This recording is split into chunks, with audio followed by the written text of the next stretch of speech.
If you've been chronically online like I have over the past month or so, you may have seen this new thing that's been trending on Instagram and TikTok: Minecraft college football. However, the farther down the rabbit hole you go, you will find more questions than answers. Because in the MCAA lore, you will find everything from a tragic mass bombing to the hidden teams that no one talks about. So without further ado, sit back, relax, and let me take you into the dark, twisted world of Minecraft college football. And if you like the video, make sure to like and subscribe. The MCAA is described as a college football league with an uncertain amount of teams, as there has never been a fully definitive roster. However, this isn't just any college football league. This one is entirely based in Minecraft. The MCAA has many different iconic teams such as Enderman A&M, Mushroom Tech, Villager Tech, Pig State, and the one and only Ol Moo. These teams would soon become a sensation across the internet, with hundreds of thousands of people proclaiming their allegiances to different teams. Iconic clips such as Villager Tech's walkout to Moo Bomba would quickly go viral, gaining millions of views and hundreds of thousands of likes. However, only 5 or 6 weeks into the season, a sudden tragedy would rock the MCAA and its fanbase to the core. The Pig State bombing would occur, killing over 10 people and injuring many more. However, Pig State bounced back very quickly, with a new $15 billion stadium being constructed. Little did they know, however, that this would be the home of one of the most tragic events since the attacks on the Villager Trade Center.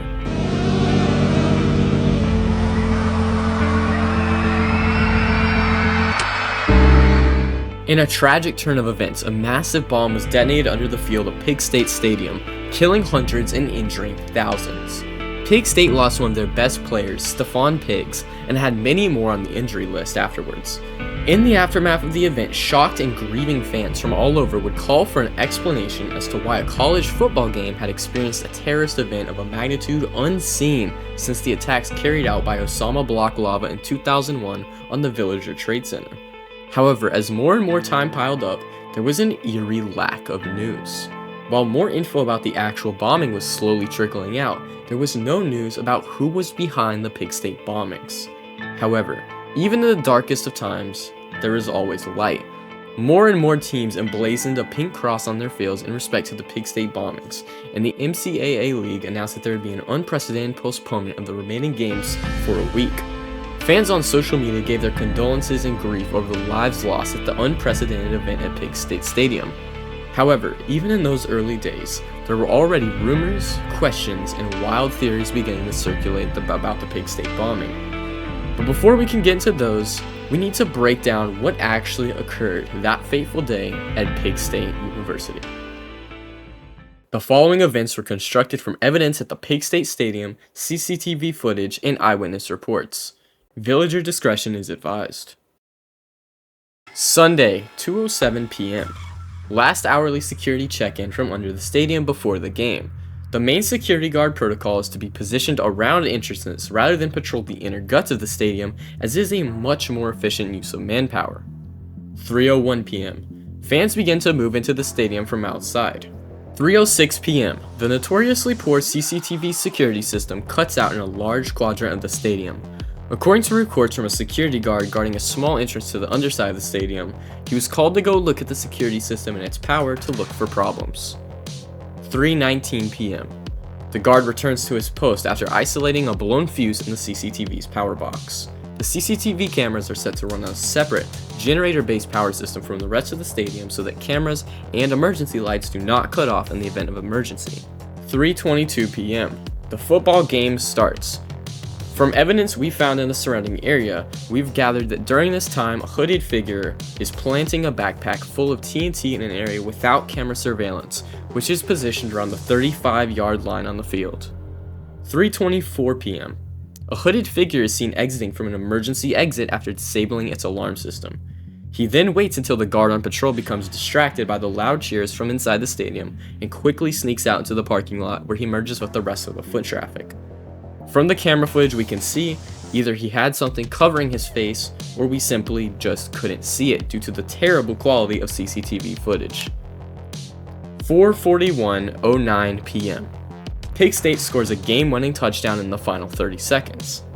4:41:26 p.m. Pig State fans rushed the field, as is custom after a game-clutching touchdown at Pig State University. 4:41:31 p.m. A remote signal activates the bomb. 4:41:32 p.m. A massive explosion goes off, completely vaporizing everything between the 23 and 41 yard lines. Thankfully, most team members were either on the sidelines and sustained injuries, or clustered on the other side of the field, where the touchdown had been scored. However, tens of people instantly lost their lives. 4:41:35 p.m. The explosion's massive fireball, while mostly harmless above ground, has nowhere to disintegrate in the underside of the stadium and causes a massive increase in heat to around 400 to 600 degrees in the tunnels. One maintenance worker in the process of servicing generators and refueling them is incinerated. This servicing has a catastrophic side effect. The generators, with a wide open supply of gasoline, cause another explosion, this time directly under the stands. Approximately 60 fans will die from the second explosion. This explosion also, obviously, takes out the backup power for the stadium. This bombing, while disastrous on its own, has just developed into a full-on catastrophe for Pig State. 4:41:42 p.m. Fires begin to spread throughout the stadium. One of the entrances near the explosion, caused by the generator's combustion, collapses, causing panic. 4:41:43 p.m. Fans, players, and staff begin to attempt to flee the building. However, in a general panic, the exits to the outer area and the exit become highly congested, and a mild crowd crush occurs. Because of the one collapsed entrance on the north side of the stadium, fans only attempt to exit through the south side exits. This causes a massive sudden influx of people, which causes a complete backup. The fans at the south side are completely hemmed in, and as a result, barely any escape. 4:42:07 p.m. Head staff ascertain the situation and realize that the stadium's entire northwest side is in danger of collapse and is structurally unsound. 4:42:12 p.m. Fans begin panicking from the congestion and begin fleeing back to the north side of the stadium in search of different exits. However, fire has at this point spread to the field and in the stands, igniting on the wooden benches mostly. This has the effect of only two exits being available, the west and northwest exits.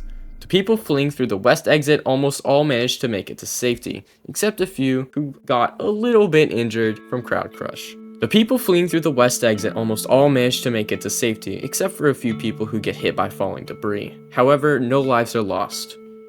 4:42:31 p.m. The fires raging in the understory and above ground stadium take out the power, as in a massive design flaw, the main power is also located near to the backups in the understory, causing a quick disruption. The backup generators are also out of commission, as we discussed earlier, causing the security cameras, sprinklers, and emergency exit lights to lose power. A little over a minute after the bomb's detonation, the power is completely out in Pig State Stadium. 4:42:39 p.m. The indoor areas of Pig State University have become a chaotic mosh pit, with everyone attempting to blindly rush out of the entrance on the south side, which is the main entrance.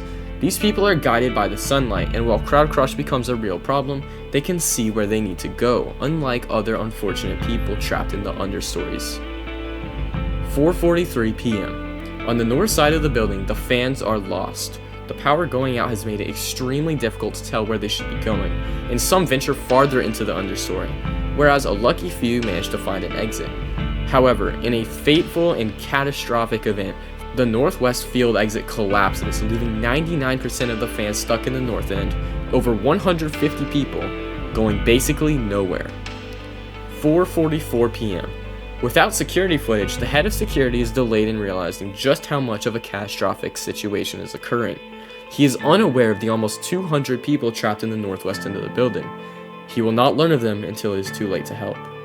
However, with the fire spreading and all the crowds in utter chaos, his main objective is to coordinate the evacuation of the stadium. By the time he gets to the main exit, it is too loud for him to be able to control the situation at all. While most make it out alive, around 4 fans are estimated to have died from asphyxiation due to crowd crush. 4:46 p.m. Fire continues to spread throughout the building. The head of security makes a valiant effort to sweep the building, but his security staff is already half gone, having evacuated with the others in the general panic. The remaining security saved countless lives, escorting lost fans to the exit.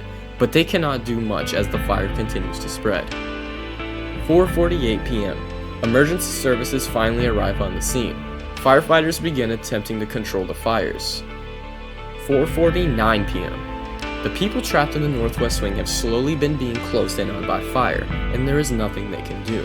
If they had been aware of the unstable situation of the northwest wing's emergency exit, which was ready to collapse alongside the field exit, they would have left the building sooner.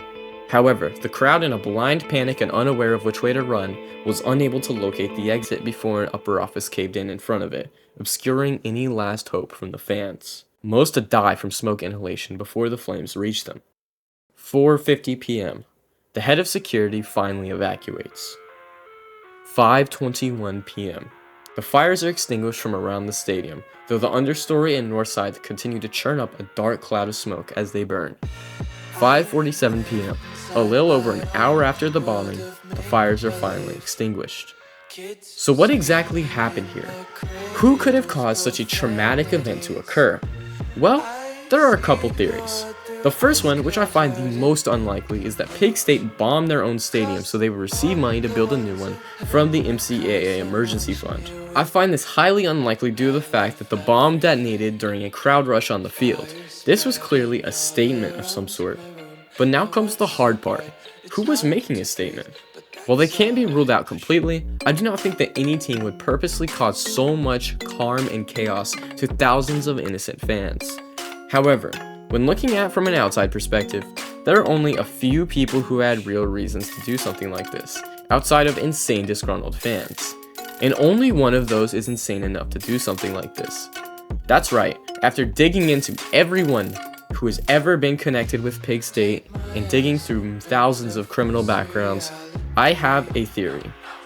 I'm talking about Division I crash out and banned former QB for Pig State, John Pork.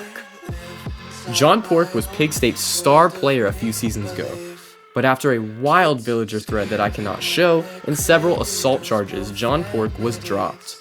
However, in my mind, he is the perfect candidate to do something like this. He definitely had the motivation, and given the fact that he's always calling someone, it definitely fits his profile to have a cell phone based bomb.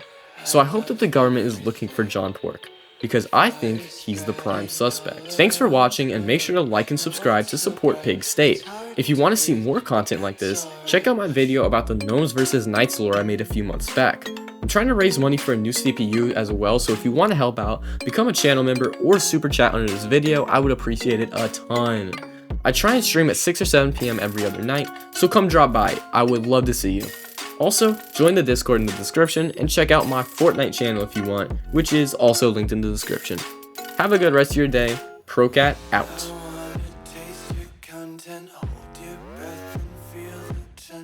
Devils hide behind redemption, honesty.